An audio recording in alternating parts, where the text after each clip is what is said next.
तो आज हम जानेंगे एक ऐसी लड़की की कहानी जो कि एक मामूली लड़की से बन जाती है क्वीन ऑफ मुंबई यानी कि हसीना पारकर की कहानी।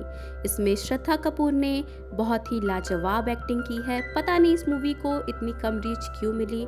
तो बिना किसी देरी के करते हैं शुरू।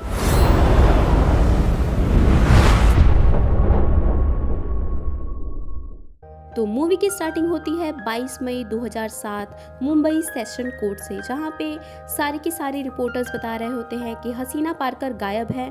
लेकिन उसकी कुछ ही देर बाद हसीना पारकर के साथ साथ बहुत सारी लड़कियां बुर्का पहन के आती हैं कोर्ट में, और रियल हसीना पार्क के पूछे जाने पर वो आती है सेशन में और बताती है कि मैं ही हूँ हसीना पारकर। फिर हमें दिखाया जाता है कि यहाँ पे सेशन स्टार्ट होता है। एक लॉयर उठती है और बोलती है कि हसीना पारकर अपने भाई दाऊद इब्राहिम का बिजनेस चला रही हैं यहाँ मुंबई से, और इनका भाई बैठा है दुबई में। तो यहाँ पे हसीना बोलती है कि मैं बिजनेस कैसे संभाल सकती हूँ क्योंकि मैं सिर्फ 7वीं क्लास तक पढ़ी हूँ। उसके बाद यहाँ पे हमें दिखाया जाता है कि हसीना पारकर के पिता बहुत ही स्ट्रिक्ट थे और एक बार उनका बेटा एक गलत काम करता है जिसपे वो उसे बहुत मारते हैं। हसीना पारकर को लेकर ये पूरे 12 भाई बहन थे, तो इसलिए हसीना जब पढ़ाई छोड़ती है तो उसके घर वालों को पता भी नहीं चलता। फिर हमें दिखाया जाता है कि इसके 2 भाई गलत कामों में यानी कि स्मगलिंग के बिजनेस में घुसते हैं, जिसको जानकर उसके पिता उन दोनों की बहुत पिटाई करते हैं और उन दोनों को खाना भी नहीं देते। फिर हमें दिखाया जाता है कि हसीना यहाँ पे बीच पे आके उन्हें रोकती है, तो वो उसे बोलते हैं कि तुम सर पे दुपट्टा लो और अपनी हदें मत भूलो। फिर यहाँ पे उसके भाई को लेके आया जाता है पुलिस स्टेशन में, जहाँ पे उसका इरादा और भी पक्का हो जाता है। वो अपने पिता के खिलाफ हो जाता है और बोलता है कि अगर हमें अपनी गरीबी मिटानी है तो हमें कुछ ना कुछ करना ही पड़ेगा। फिर यहाँ पे ये लोग जाते हैं एक मार्केट में, जहाँ पे हसीना को कुछ लड़के गलत बातें बोल देते हैं और उसका भाई उनसे भिड़ जाता है। फिर यहाँ पे एक पुलिस आता है जो कि दाऊद यानी कि उसके भाई को उठा के ले जाता है और बोलता है कि तुम शहर से पठानों का राज खत्म करो और हम तुम्हें ऊपर आने से नहीं रोकेंगे। यहाँ पे पुलिस वाला भी खुद उसे बढ़ावा दे रहा होता है गलत काम करने के लिए। फिर यहाँ पे वो लॉयर बोलती है कि ऐसा हो ही नहीं सकता। फिर हमें दिखाया जाता है कि ये दोनों भाई मिलके पूरे मुंबई पे राज करने लगते हैं। वहाँ पे बाकी जितने भी गुंडे होते हैं उनको ये लोग पीछे करते जाते हैं और ये लोग पूरी मुंबई को अपने मुट्ठी में कर लेते हैं। यहाँ पे हमें दिखाया जाता है कि हसीना की शादी तय होने वाली होती है और जिससे इसकी शादी हो रही होती है उस पे एलिगेशंस लगे होते हैं कि वो दाऊद इब्राहिम का राइट हैंड है। लेकिन यहाँ पे हसीना बोलती है कि वो एक रेस्टोरेंट का ओनर होता है, वो एक रेस्टोरेंट संभालता है। फिर यहाँ पे हमें उनकी बॉन्डिंग दिखाई जाती है जो कि बहुत अच्छे दिल का होता है और साफ नेचर का होता है। ये लोग एक साथ बहुत ज़्यादा खुश रहते हैं। यहाँ पे स्टार्टिंग में हमें हसीना का एक बहुत ही सिंपल सा लुक दिखाया जाता है और हमें दिखाया जाता है कि वो कितनी मासूम सी लड़की है और बहुत ही सीधी सादी रहती है। यहाँ पे उनकी बॉन्डिंग और ज़्यादा स्ट्रांग होती है। इसका जो रेस्टोरेंट रहता है वो उसके घर के सामने ही होता है। यहाँ पे इसका भाई आके पूछता है कि तुम खुश तो हो ना। तो हसीना बोलती है कि हाँ मैं यहाँ पे खुश हूँ, जैसा मेरे मायके में था वैसा ही यहाँ भी है, लेकिन यहाँ पे मुझे थोड़ी सी आज़ादी मिलती है। फिर ये बताती है कि कुछ लोग थे जो इब्राहिम को बहुत ज़्यादा मार रहे थे। तो उसका भाई पूछता है कि कौन लोग थे। तो हसीना बोलती है कि पता नहीं कोई शूटिंग चल रही थी। तो उसका भाई उसको बोलता है कि ये सारी चीज़ें नकली होती हैं, ये असली नहीं होता। फिर हमें दिखाया जाता है कि हसीना एक लड़की को जन्म देती है और यहाँ पे वो लोग बहुत ज़्यादा खुश होते हैं। फिर हमें एक सीन दिखाया जाता है जहाँ पे कुछ औरतें होती हैं मोहल्ले की जो कि इन लोगों को पानी भरने से रोक रही होती हैं। तो यहाँ पे हसीना सबके लिए स्टैंड लेती है और उस औरत से लड़ाई करती है। तो मोहल्ले की सारी औरतें इसे अपना हीरो बना लेती हैं। फिर हमें प्रेजेंट में सीन दिखाया जाता है। तो यहाँ पे वो लॉयर बोलती है कि आप ऐसे झगड़े सुलझाते सुलझाते ही वहाँ की क्वीन बन गई। तो यहाँ पे हसीना बोलती है कि नहीं, बस मेरे सामने कुछ गलत होता था तो मैं उसे नहीं देख पाती थी, नहीं झेल पाती थी। फिर वो लॉयर पूछती है कि 12 फरवरी 1981 को क्या हुआ था। फिर हसीना फ्लैशबैक में चली जाती है, वो पुराने यादों को याद करने लगती है, जहाँ पे उस रात को उसका छोटा वाला भाई गाड़ी चला के आ रहा था, जहाँ पे 2 उनके दुश्मन आते हैं और बोलते हैं कि अब तुम्हारा खेल ख़त्म, अब हम यहाँ पे तुम्हें मार देंगे। और देखते ही देखते वो हसीना के भाई को शूट कर देते हैं और यहाँ पे ये मारा जाता है, जिसकी खबर हसीना को मिलती है और उसके बड़े भाई दाऊद को भी मिलती है, जिससे कि उनके अंदर एक अलग सी बदले की भावना आ जाती है। उसका भाई ठान लेता है कि वो अपने छोटे भाई की मौत का बदला ज़रूर लेगा। हसीना यहाँ पे रो रही होती है। दाऊद यहाँ पे भेजता है एक आदमी को गन दे के उन लोगों को मारने के लिए। वो आदमी यहाँ पे जाता है और कोर्ट में कुछ लोगों पे गोली चला के भाग रहा होता है, लेकिन पुलिस वाले उसको गोली चला के मार देते हैं। फिर हमें प्रेजेंट का सीन दिखाया जाता है जहाँ पे हसीना एक और किस्सा सुनाती है, जब दाऊद और उसका एक आदमी जाते हैं अपने दुश्मन में से एक को मारने के लिए, और यहाँ पे वो फिर से गोली चला के एक और उनके ऑपोजिट के बंदे को मार देते हैं। फिर ये सारी केसेस पहुंच जाती है मीडिया में और पुलिस वाले दाऊद को पकड़ने के लिए बहुत ज़्यादा स्ट्रगल कर रहे होते हैं। तो दाऊद यहाँ पे आता है अपनी बहन के पास और बोलता है कि मैं जा रहा हूँ दुबई और अब मुझे पता नहीं कि मैं वापस कब लौटूंगा, लेकिन तुम चिंता मत करना, मेरी नज़रें तुम्हारे पे हमेशा रहेंगी। फिर दिन होता है 6 जुलाई 1992, जहाँ पे हसीना अपने बच्चों के साथ खेल रही होती है, उनके साथ क्वालिटी टाइम स्पेंड कर रही होती है। तभी उसे कुछ आवाज़ें आती हैं और उनका बेटा खिड़की से देख रहा होता है कि उसके पिता को कुछ लोग गोलियों से मार रहे हैं। फिर वो यहाँ पे खड़ा होता है। आवाज़ें सुन के हसीना बाहर की तरफ देखती है तो उसे दिखता है कि कुछ लोग उसके पति को गोलियों से मार रहे हैं।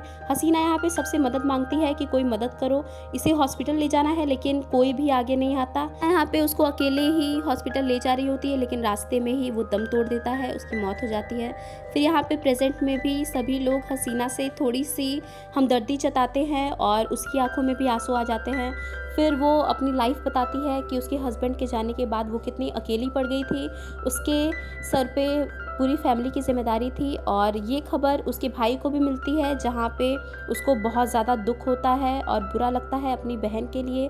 फिर हमें कुछ महीनों बाद का सीन दिखाया जाता है पास्ट में ही, कि उसे एक कॉल आता है जो उसका भाई करता है। वो बोलता है कि तुम यहाँ पे चली आओ, लेकिन हसीना बोलती है कि मैं अपनी फैमिली को छोड़ के वहाँ पे नहीं आ सकती। दाऊद यहाँ पे अपने जीजा की मौत का बदला लेने के लिए शूट आउट करवा देता है हॉस्पिटल्स में, जहाँ पे बहुत सारे लोग मारे जाते हैं। और हसीना यहाँ पे पूछती है कि क्या ये सारी चीज़ें आपने करवाई है, तो वो कुछ भी नहीं बोलता। फिर यहाँ पे हर तरफ यही न्यूज़ चल रही होती है कि वो शूट आउट दाऊद ने करवाया है और इसीलिए वो दुबई भाग गया है इंडिया छोड़ के, और दाऊद भी ये सारी चीज़ें अपने यहाँ बैठ के देख रहा होता है। फिर यहाँ पे हसीना को एक कॉल आता है जिसमें वो वापस से बोलता है कि तुम यहाँ पे चली आओ, लेकिन हसीना बोलती है कि मेरे पति के बाद यहाँ पे सिर्फ मैं ही एक करता धरता हूँ। यहाँ पे वो अपनी टूटी हुई चूड़ियाँ भी इब्राहिम को भिजवाती है। फिर हमें दिखाया जाता है कि यहाँ पे अलग अलग जगहों पे मुंबई में बॉम्ब ब्लास्ट की प्लानिंग चल रही होती है, और देखते ही देखते पूरे शहर में बॉम्ब ब्लास्ट होता है बहुत बड़ा, जिसमें कि हज़ारों लोग मारे जाते हैं। और इसका सीधा सीधा सस्पेक्ट बनाया जाता है दाऊद को, और दाऊद ये सारी चीज़ें बैठ के न्यूज़ में भी देख रहा होता है। फिर हमें दिखाया जाता है कि हसीना के घर पे यहाँ पे बहुत सारे पुलिस वाले आते हैं और उसे बोलते हैं कि आपको पूछताछ के लिए ले जाया जा रहा है। जब उसे ले जाया जाता है तो बहुत सारे लोग उसको हीन भावना से देखते हैं। यहाँ पे जो इन्वेस्टिगेटिंग ऑफिसर होता है वो हसीना से बोलता है कि क्या आपको पता है ये सारे शूटआउट्स के बारे में और बॉम्ब ब्लास्ट के बारे में। तो हसीना बोलती है कि नहीं, मुझे इसके बारे में कैसे पता होगा, मैंने थोड़ी करवाया है ये सब। तो यहाँ पे वो ऑफिसर बोलता है कि ये सब आपने नहीं करवाया है, लेकिन आपके भाई ने करवाया है और बेशक उसने आपको बताया होगा। फिर यहाँ पे हसीना अपने भाई को कॉल करके पूछती है इसके बारे में, तो वो कुछ भी जवाब नहीं देता। उसके बाद ये ऑफिसर बोलता है कि आपको हम जब जब बुलाएंगे आपको पुलिस स्टेशन आना पड़ेगा, जिससे कि हसीना को बहुत ज़्यादा शर्मिंदगी महसूस होती है। उसके बाद यहाँ से वो बाहर निकलती है एक नए अंदाज में। वो सोचती है कि अगर हमें इसी कलंक के साथ जीना है कि मेरा भाई एक टेररिस्ट है और वो ये सब करता है, तो क्यों ना मैं यहाँ पे अपना एक अलग नाम बनाऊँ, अपनी एक अलग इज्जत कमाऊँ।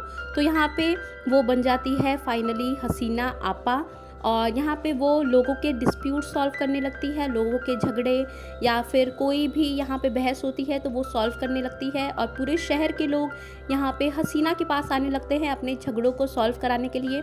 ऐसे ही कई साल बीत जाते हैं। फिर यहाँ पे हमें एक और इंसिडेंट दिखाया जाता है जहाँ पे एक आदमी होता है और वो पहले हसीना से बदतमीज़ी करता है, लेकिन जब उसे पता चलता है कि उसका भाई दाऊद इब्राहिम है तो वो आके हसीना से माफ़ी मांगता है।